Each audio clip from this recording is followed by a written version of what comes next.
¿Qué tal? Bienvenidos y bienvenidas a la cápsula 2 de nuestro curso de estimación y detección. Entonces, lo que vamos a partir hoy día es formalmente introduciendo el problema de detección bayesiana, para lo cual vamos a trabajar harto en la parte, inicialmente vamos a trabajar harto en los aspectos que tienen que ver con la formalización del problema y de qué manera incorporamos herramientas de las que ustedes ya conocen y manejan bastante bien de su curso de probabilidades. Entonces, la idea es formalizar el problema de inferencia en este ámbito de detección, utilizando el lenguaje de las probabilidades. Y eso vamos a estar un poco, va a ser el foco de la discusión que tengamos en esta cápsula y en la siguiente. Entonces, voy a compartir mis notas.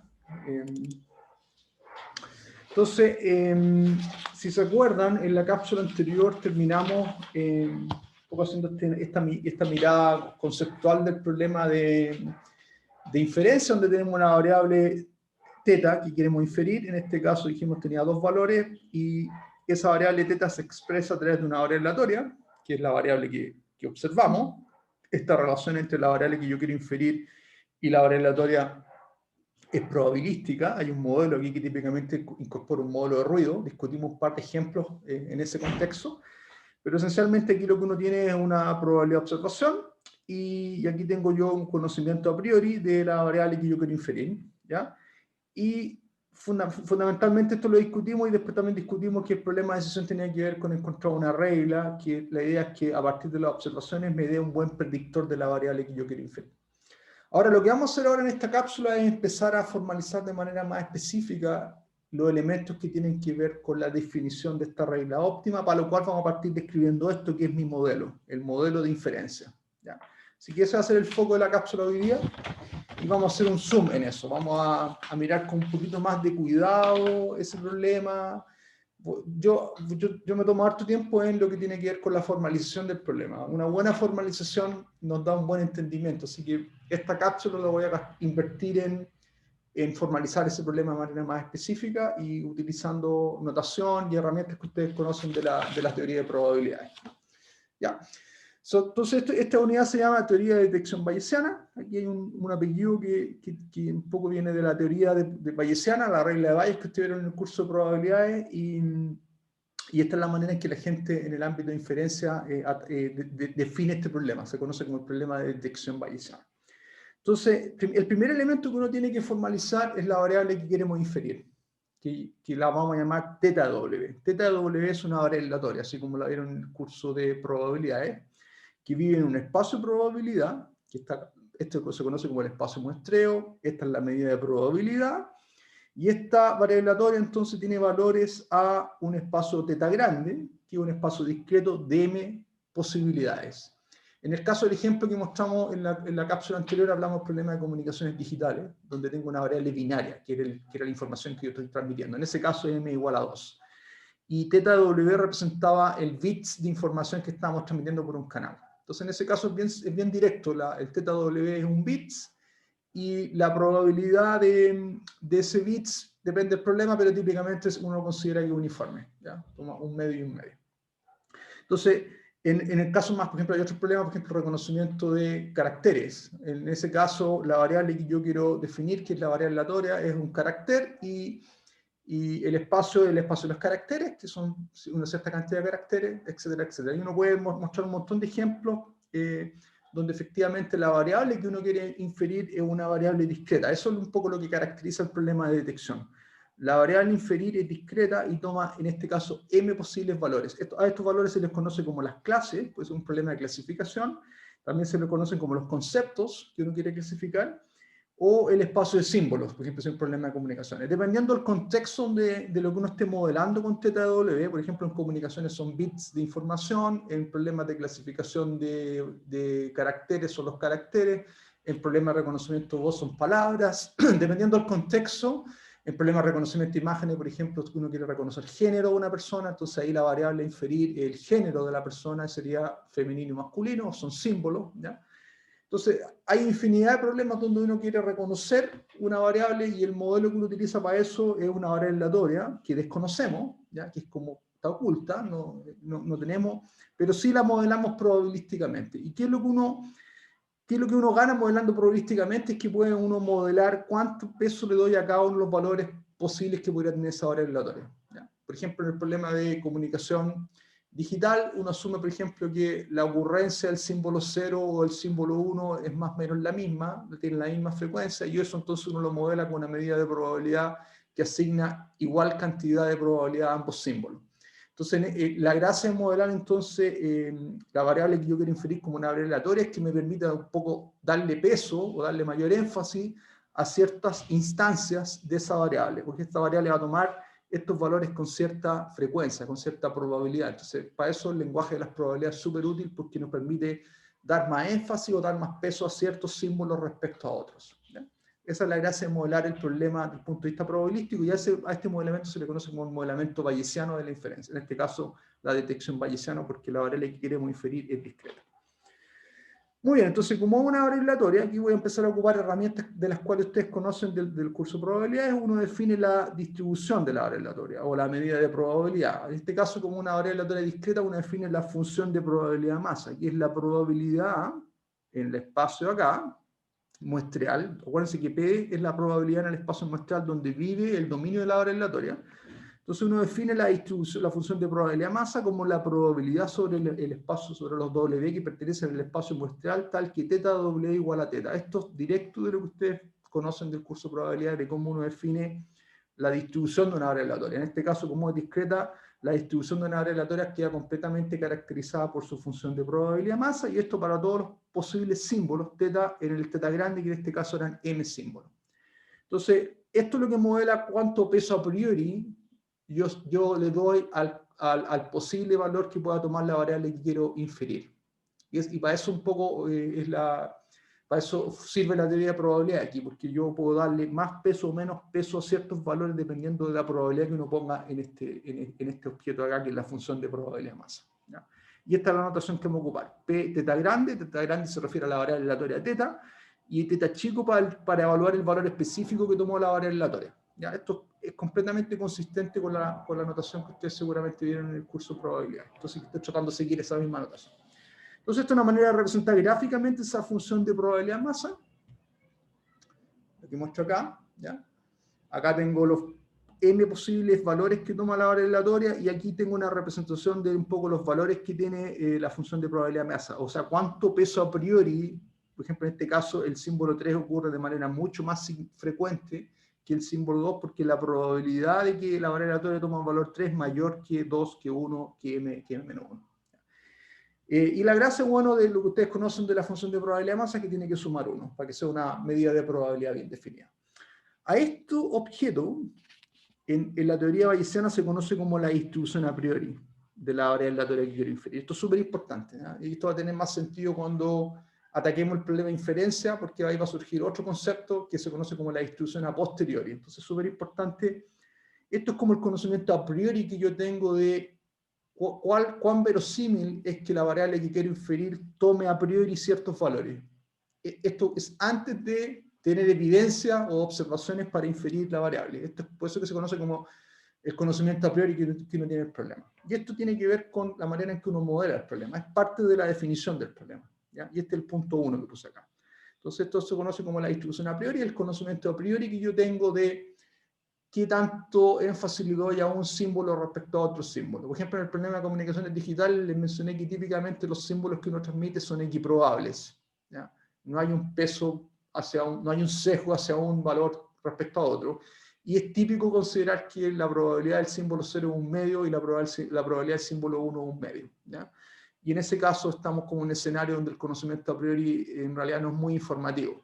Pero hay escenarios, por ejemplo, si uno considera problemas médicos, donde uno quiere, por ejemplo, clasificar la presencia o no presencia de una enfermedad, es que la aparición de una enfermedad puede ser rara, entonces la probabilidad de que una persona esté enferma, dado algún test que uno haga sobre una persona, por ejemplo, algunos exámenes médicos, algunas observaciones que pueda hacer el médico, toda esa información son observaciones, pero a priori hay un conocimiento de que la ocurrencia de la enfermedad puede ser mucho menos probable que la ocurrencia de que la persona esté sana. Entonces ahí, dependiendo del contexto y las aplicaciones, nos damos cuenta que el conocimiento a priori es súper importante porque le da un sesgo a la inferencia. ¿Ya? Entonces, este es un primer nivel de información que está en el problema, que es el conocimiento a priori que yo tengo la variable teta, que es la variable que quiero inferir. Esto a priori, sin tener evidencia todavía, sin tener observaciones. Entonces aquí hay un ejemplo, por ejemplo, el problema de un dado es una variable aleatoria que seguramente ustedes vieron en el curso de probabilidad y que por construcción es improbable. Entonces, por ejemplo, si uno quisiera que nuestra inferencia fuera el resultado del dado, entonces la variable θ, que es la variable que quiero inferir, es un sexto, porque asumiendo que el dado está balanceado, la probabilidad que el dado tome cualquiera de los posibles valores es un sexto, ¿ya? Así que, por ejemplo, es un ejemplo, pero hay otros ejemplos más, pero esto es para ilustrar un poco, hacer la conexión con seguramente los típicos ejemplos que dieron en el curso de probabilidad. Aquí vamos a ver cosas más específicas cuando vayamos a las aplicaciones, pero por el momento es un ejemplo de una posible variable aleatoria discreta. Bueno, el segundo elemento es lo que discutimos en la cápsula anterior, que tiene que ver con que en la práctica, en realidad, yo no tengo acceso a TW. TW es algo que yo quiero inferir, pero del cual no tengo conocimiento. Lo que yo tengo acceso a una versión perturbada de TW, ruidosa de TW, que es lo que llamamos la observación o la evidencia. Y es una representación indirecta de TW, donde la relación que hay entre TW y XW es probabilística, no es determinística. No es que XW sea una función determinística de TW, sino que la relación que hay acá es probabilística. Y eso se modela vía probabilidades condicionales, ¿ya? Entonces, la observación, esto es lo que vamos a discutir ahora, como la observación es la evidencia, es lo que tomamos. Por ejemplo, en el caso de las comunicaciones, en el ejemplito de las comunicaciones que mostramos en la cápsula anterior, tenía que ver con el valor del detector, el valor real que observa el detector después de la modulación y después de contaminarse con ruido aditivo. Voy a mostrar más posteriormente ese ejemplo. En el caso, por ejemplo, de un sistema que hace reconocimiento de imágenes, la evidencia es una imagen, ¿ya? Es un vector finito dimensional y yo quiero a partir de esa imagen reconocer, por ejemplo, si la imagen viene de un objeto o viene de una textura, o por ejemplo si el problema es reconocimiento de textura, son tipos de textura, entonces ahí la clase son los tipos de textura, pero la observación es la imagen, ¿ya? Y la imagen tiene embedida la variable que yo quiero inferir, ¿ya? Y dependiendo del problema, la variable que yo quiero inferir pueden ser distintas cosas. Por ejemplo, un problema, si tengo una señal acústica, yo puedo estar interesado en reconocer la persona que habló, el tipo persona, si es un hombre o una mujer, o identificar específicamente la persona que habló, ¿ya? Dependiendo del problema, es la manera en que uno modela la variable que quiere caracterizar como la variable subyacente, que subyace la evidencia, la observación. Si hay un problema de reconocimiento de voz, por ejemplo, la variable que subyace son las palabras o la secuencia de palabras, ¿ya? Si hay problema de reconocimiento de emociones, tengo la señal de voz, yo quiero reconocer el estado emocional de una persona. Entonces, se dan cuenta que una cosa es la observación, que en el caso de los ejemplos que le mencioné recientemente, es la señal acústica o la señal de audio o una imagen, y otra cosa es la información subyacente que yo quiero inferir, que es cómo yo modelo, que depende del problema, ¿ya? Pero en general, de manera abstracta, lo que uno hace es modelar eso como dos variables aleatorias. TW es la variable que quiero inferir y XW es la variable que efectivamente yo tengo acceso a medir, a observar, y sobre la cual después voy a tratar de inferir TW como lo discutimos en la cápsula anterior. Entonces, XW, la observación, también se modela como un objeto probabilístico, vive en el mismo espacio de probabilidades de TW, el espacio muestreo con la probabilidad P, eso es importante, o sea, tanto TW como X viven en el mismo espacio muestral, la única diferencia es que el espacio de observación es distinto en este caso. Y hay distintos contextos. Yo puedo tener observaciones que son discretas, ¿ya? Puedo tener un problema donde la observación es una cantidad finita de posibles valores, es un problema discreto, ¿ya? Puedo también tener un problema real, por ejemplo, en el ejemplo que mostramos en la clase anterior del problema de detección en el contexto de comunicaciones, la observación era una variable real, ¿ya? Es lo que observaba el detector. O puede ser un vector, ¿ya? Ejemplo, tener varias observaciones, o puede ser una señal, por ejemplo, error a los naturales, como lo vieron en el curso de procesamiento de señales, ¿ya? Puede ser una línea de tiempo, por ejemplo, una señal acústica, una señal de audio, eso sería una señal, ¿ya? Que es la evidencia que yo observo sobre el cual después quiero clasificar un concepto, una clase, un atributo de la señal. O puede ser una imagen, que es el ejemplo que está acá, que es una matriz básicamente de valores reales, ya que de alguna manera es un caso más especial de un vector finito dimensional, porque en realidad se puede ver esto como un vector finito dimensional de la única manera que en realidad es un vector ordenado de una manera distinta, ordenado como una matriz, ¿ya? Pero se puede ver también que el caso de una imagen sería un caso especial de un vector finito dimensional.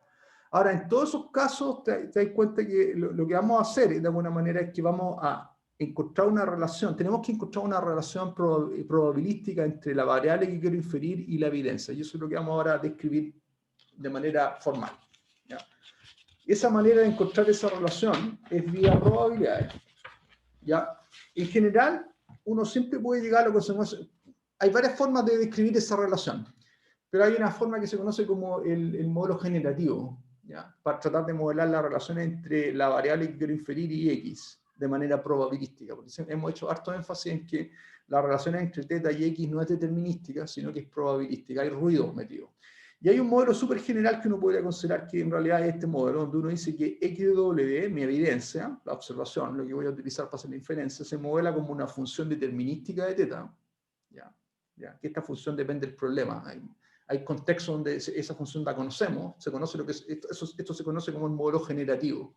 Yo conozco la forma en que XW se genera a partir de θW. Por ejemplo, esta es la manera más genérica, una función determinística de θW contaminada por una parte aleatoria, que es un ruido, ¿ya? Que el modelo clásico para el ruido aditivo gaussiano, como lo mostramos en el par de ejemplos de la cápsula anterior. Ahora, este modelo se conoce como el modelo generativo, que me da una manera, una relación fenomenológica que relaciona θ con X a partir de una parte determinística y una parte aleatoria. Ahora, lo interesante es que efectivamente si ustedes conocen F y conocemos las estadísticas del ruido, uno, por lo que conocen ustedes de la teoría de probabilidades, van a poder caracterizar la probabilidad condicional de X dado θ. ¿Ya? Entonces, si a ustedes le dan este modelo, de alguna manera, de forma implícita, le están dando el modelo probabilístico, la probabilidad condicional de X dado θ. Pero en general, muchas veces a uno no le dan el modelo generativo. Muchas veces, a lo mejor, hay contextos donde efectivamente ese modelo generativo no se conoce. Por ejemplo, hay un montón de problemas hoy en día en Machine Learning donde el modelo generativo no lo conocemos. No conocemos la manera en que θ se expresan las observaciones. Por ejemplo, piensen en un problema de reconocimiento de voz, donde tengo palabras y las palabras mapean a una señal acústica. El modelo generativo que relaciona las palabras con la señal acústica, en principio, no se sabe. ¿Ya? Es algo difícil de poder caracterizar. ¿Ya? Sin embargo, hay problemas donde uno puede conocer el modelo generativo. Por ejemplo, en el problema de comunicaciones digitales que mencionamos en la cápsula anterior, tenemos todo el proceso de procesamiento de información desde los bits hasta la señal que recibe el receptor, y en ese contexto sí uno conoce el modelo generativo. Pero eso implica tener mucho más conocimiento del fenómeno, de cómo se generó X a partir de θ, que es la variable que finalmente queremos inferir. Sin embargo, hay un montón de otros ámbitos de aplicación, en particular hoy en día con el uso de Machine Learning, donde el modelo generativo no se conoce, y lo que uno tiene de alguna manera es una descripción más general, que es conocer la descripción probabilística, o sea, es conocer específicamente la probabilidad condicional de X dado θ.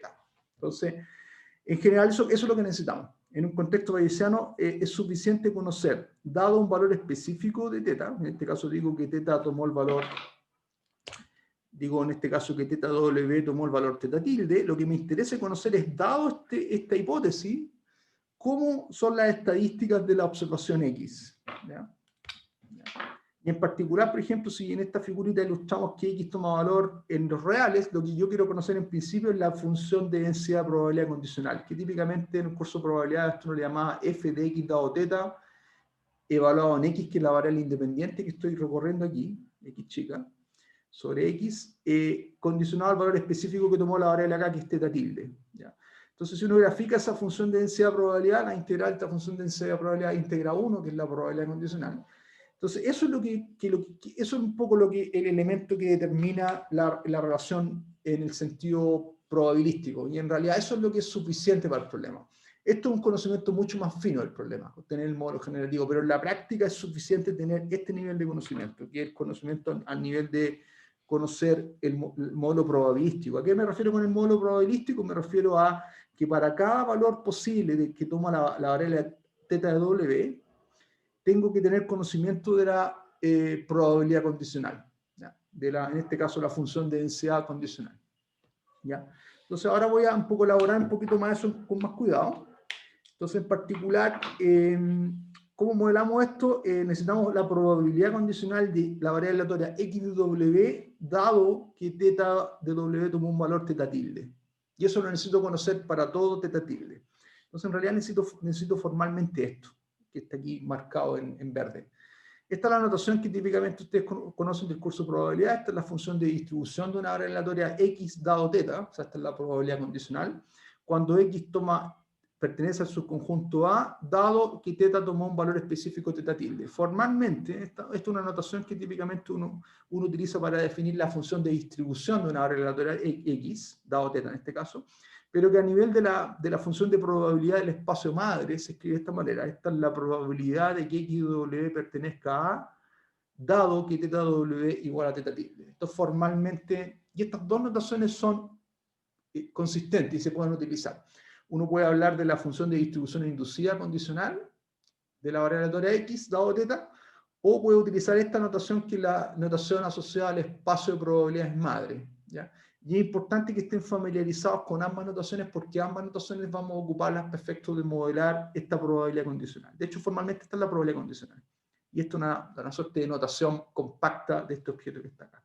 Pero esta típicamente es la que es más útil desde el punto de vista de la notación y la manera en que uno puede hacer cálculo probabilístico de estas probabilidades. Entonces, formalmente lo que necesitamos caracterizar esto para todo valor posible de teta tilde, para toda valor hipótesis que tengamos sobre la variable que queremos inferir, ¿ya? Entonces, nuevamente aquí hay dos casos, como lo discutimos en la paginita anterior. Dijimos que está el caso discreto y el caso continuo, y la forma en la cual uno expresa esta probabilidad condicional es distinta dependiendo del caso, así que lo voy a hacer para hacer un recordatorio de lo que vieron en el curso de probabilidades también. O sea, por ejemplo, si x es discreto, o sea, si toma k símbolo, ¿ya? Por ejemplo, la observación que tengo es discreta, en ese caso lo que uno define es lo que se conoce como la función de probabilidad de masa condicional, que se denota con este p chico x dado teta de k dado teta tilde, que formalmente corresponde a esto. Es la probabilidad de que x de w sea igual a k, dado que teta tilde igual a teta tilde, ¿ya? Y esto es notación. Esto es lo que ustedes llamaron en el curso de probabilidad la función de probabilidad masa, y aquí es la función de probabilidad masa condicional, a que teta igual a teta tilde. Y por lo que ustedes conocen del curso de probabilidades, si ustedes suman la función de probabilidad masa, recuperan la función de distribución condicional. En particular, la función de distribución condicional de x dado teta sobre un subconjunto A dado teta tilde es esencialmente la sumatoria sobre los k en A de la sumatoria sobre la función de probabilidad masa. Entonces, la función de probabilidad masa actúa como un objeto que uno tiene que... Es como la densidad, como un objeto que uno al sumarlo recupera la probabilidad, ¿ya?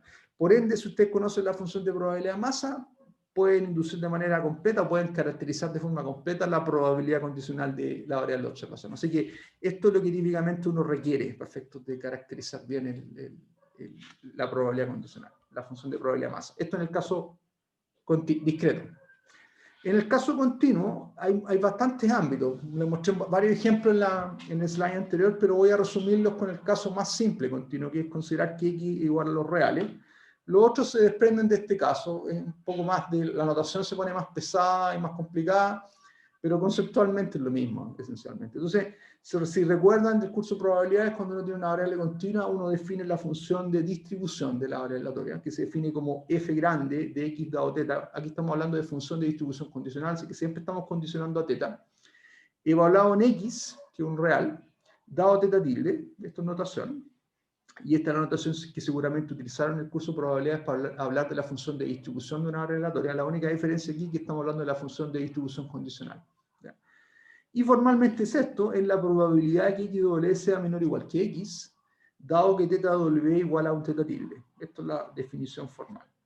Ahora, ustedes estudiaron el curso de probabilidades, ustedes estudiaron el curso de probabilidad el caso emblemático cuando esta función es diferenciable, y ahí uno puede hablar de la función de densidad. O sea, la función de distribución induce una densidad cuando es diferenciable. Y esta es la notación que típicamente vamos a utilizar nosotros.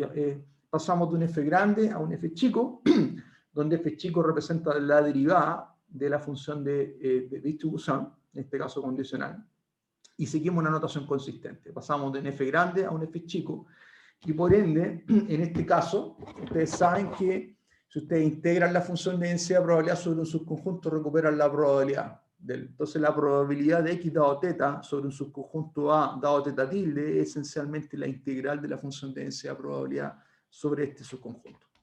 Ya, esto es clásico de lo que vieron en probabilidades, pero más que el objetivo de mostrarles esto acá es para que también estemos de acuerdo con la notación. Esta es la notación que vamos a estar ocupando en este ámbito.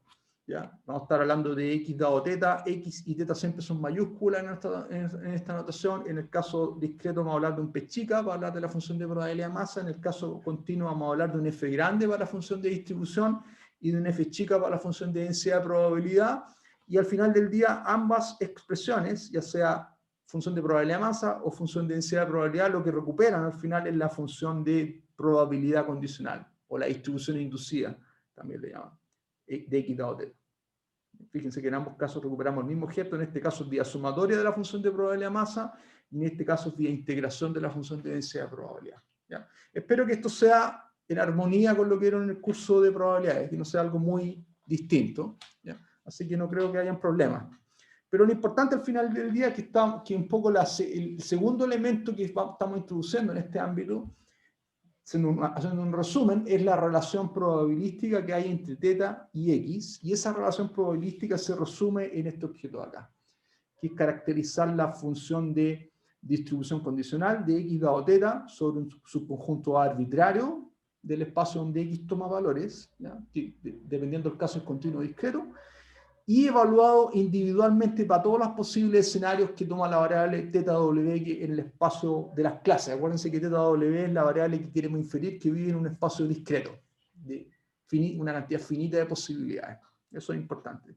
Entonces siempre vamos a estar mirando a este objeto. Muy bien. Entonces, espero que estemos claros en términos de los elementos. Entonces, en resumen, ¿cuáles son los dos elementos que hemos introducido en la formalización de este problema?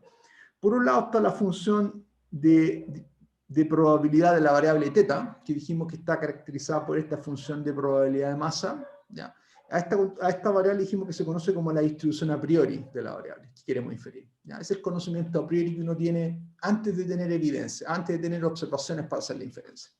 Y recuerden que θ es una variable que yo no tengo acceso, solamente conozco el modelo probabilístico, y el modelo probabilístico de θ es esencialmente este objeto de acá, su función de probabilidad de masa marginal. ¿Ya?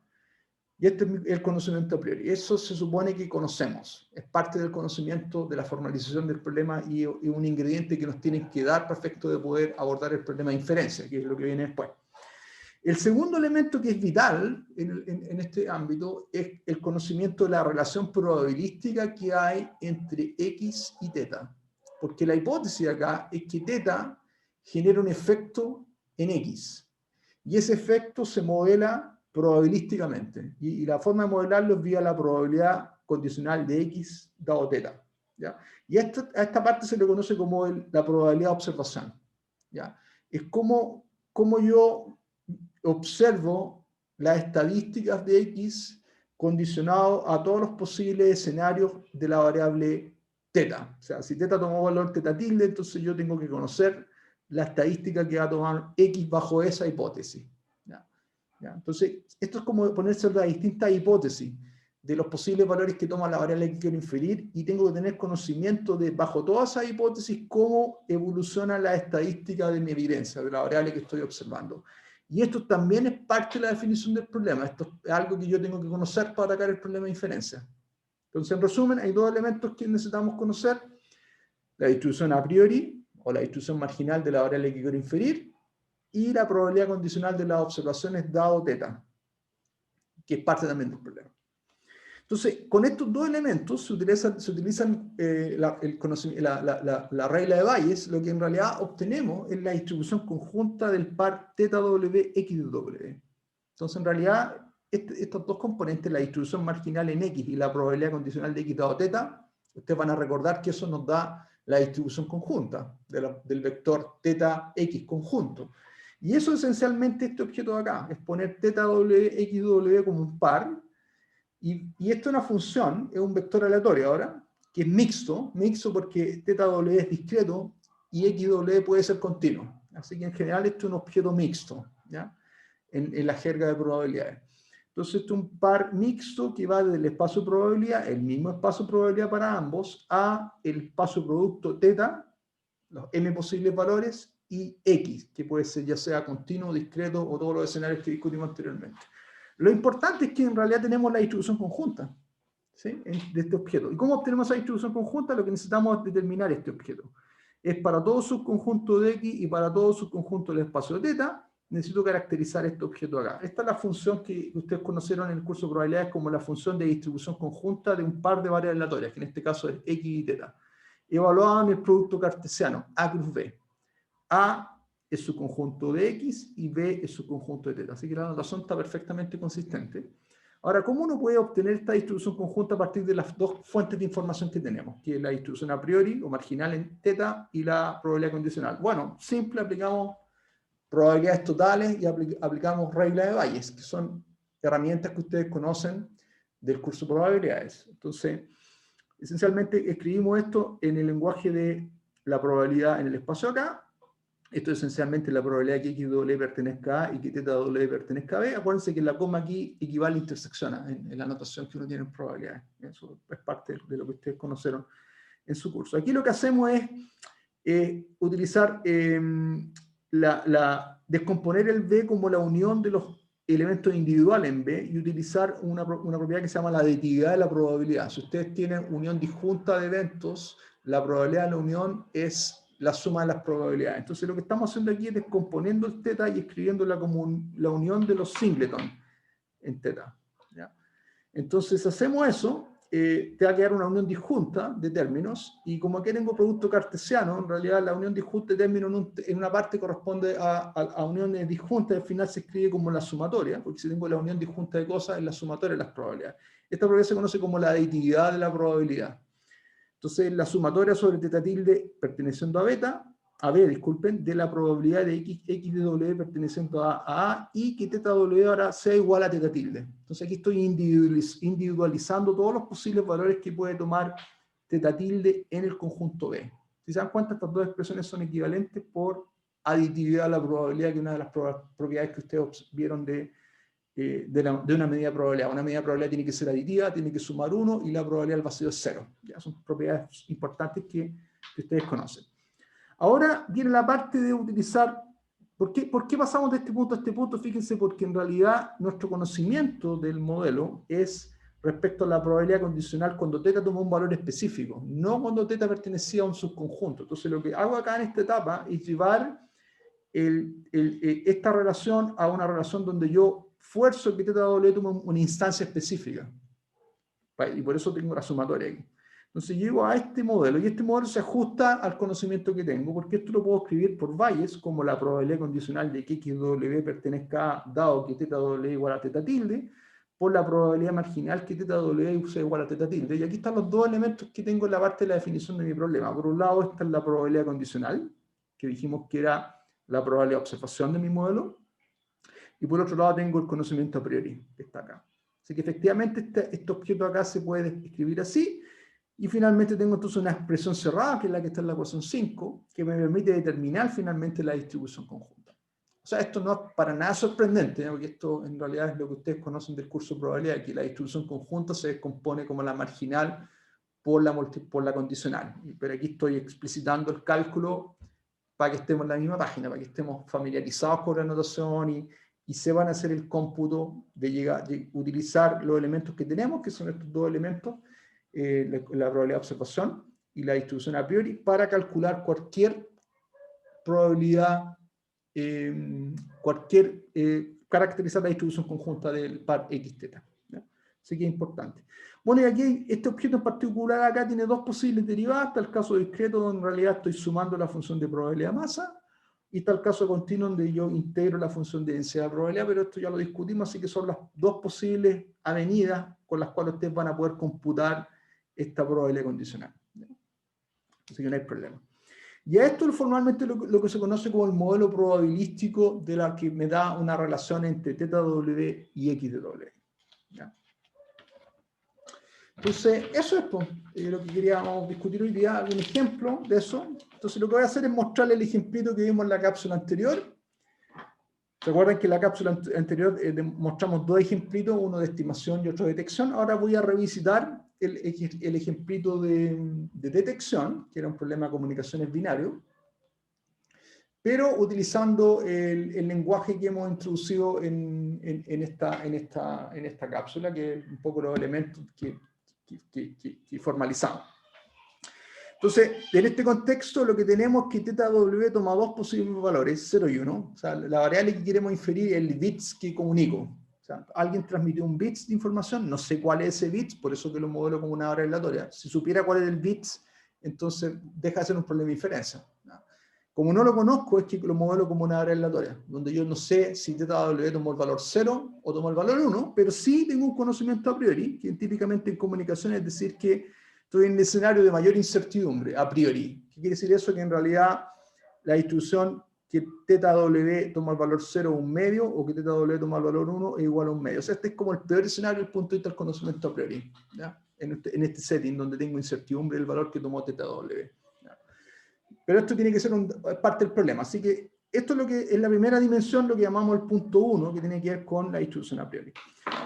El siguiente elemento tiene que ver con ponerse en distintos escenarios para θW, o sea, y el conocimiento, en este caso tenemos el conocimiento del modelo generativo, ¿se fijan? Porque sabemos que XW, que es la observación, en realidad es S de θW más un ruido. Aquí tengo el modelo de ruido aditivo gaussiano, donde dijimos que S de θ era A si θ igual a 0 o menos A si θ igual a 1, y naturalmente da un valor real mayor que 0 para que el problema tenga sentido.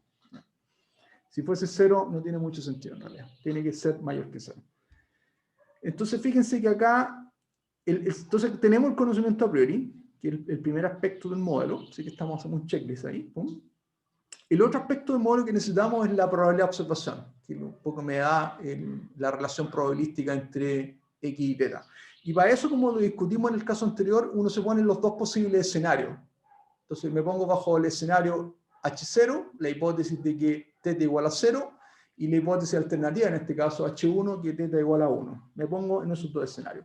Bajo θ igual a 0, bajo la hipótesis de que la variable θW tomó el valor 0, bueno, en este caso es bien simple, porque S de θ para θ igual a 0 toma el valor A, así que conozco que el S de θW es A, y XW solamente es random, aleatorio, porque el ruido es aleatorio. Y es una función determinística, o sea, es una función de una forma cerrada. Tengo esto lo que se conoce como el modelo generativo, le mencioné anteriormente. XW es A veces NW, donde N es un ruido de media cero, varianza sigma cuadrado. Ustedes pueden hacer esto, este es un problema clásico en probabilidades donde uno muestra que si ustedes suman una variable gaussiana, le suman una constante, lo que hacen es cambiar su media y no cambian la forma de la distribución. Así que en realidad lo único que hacemos acá es shiftear la media al valor A y la distribución permanece igual. Entonces con esto tengo la función de densidad probabilidad condicional que tiene esta forma, que es la forma clásica de una distribución gaussiana de media A y varianza sigma cuadrado. Ya que hay una representación gráfica de lo que tiene esa forma. ¿Ya? Esa es la campanita Gauss centrada en A en este caso y varianza finita. Bajo θ igual a 1, un poco el procedimiento es el mismo. Nos ponemos en el otro escenario y en este caso S de A toma el valor menos A y tengo menos A más un ruido. Nuevamente esto me da una estadística que tiene media menos A y varianza sigma cuadrado, así que conozco esa estadística en forma cerrada y aquí están los dos elementos que determinan la segunda parte del problema, que era la probabilidad de observación. Y la función de densidad de probabilidad es la misma, lo único que está centrada en menos A. Esta es la forma cerrada que tiene la función de densidad de probabilidad, y esta es la representación gráfica de ese objeto, ¿ya? Una función que integra 1. Perfecto, así que ahí tengo los dos elementos de ese problema. Entonces, quiero cerrar con esto, porque lo que hicimos básicamente hoy en día en la cápsula de hoy día es introducir los dos elementos que me permiten formalizar el problema de inferencia en términos de las dos variables que juegan un rol importante. θW, que es la variable que quiero inferir, y XW, que es la variable que yo utilizo para hacer la inferencia. En la próxima cápsula, vamos a discutir el problema mismo de inferencia, cómo nos movemos de este modelo, que es un modelo probabilístico, que modela la relación probabilística que hay entre la evidencia y la variable que quiero inferir. ¿Cómo usamos ese modelo para hacer inferencia? Para determinar una función de las observaciones que sea un buen predictor de θW. Entonces ese va a ser el objetivo de la siguiente cápsula, así que hasta la próxima. Que estén bien.